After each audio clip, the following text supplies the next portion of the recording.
মৌসুমের দাওয়াত না গেলে কি আর হয়।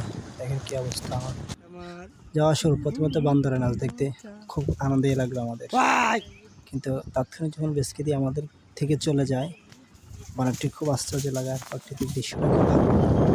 যাক, এক প্রকার মোটরসাইকেল যাচ্ছিল রাস্তার পাশে, ডগস কালেকশনগুলো দেখতে খুব ভালো লাগছিল, আর স্পিকারটা খুব ভালো লাগলো, স্পিকার করা খুব ভালো লাগলো পাখির দৃশ্য। যাক, কিছু নাস্তা না নিলে না হয়, যেহেতু আত্মীয়ের বাড়িতে যাবো, ঈদের দাওয়াত, গেলাম একটা দোকান যেখানে আমরা প্রায় সময় গিয়ে ওখান থেকে নাস্তা নিই। সম্বন্ধে আমাদের তাও আত্মীয় হয়, যা বড় ভাই হিসেবে আমরা মনে করি।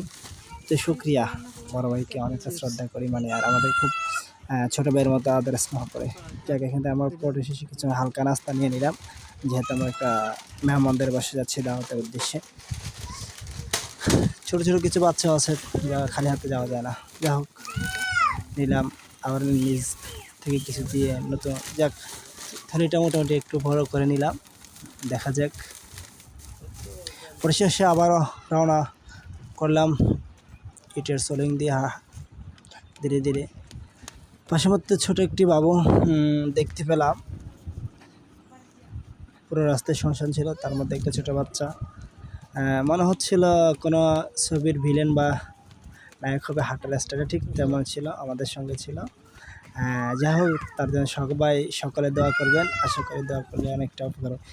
তার আত্মীয় বাড়িরা চেনে কিনা আমাদের, দেখতে চাইছিলাম আর কি।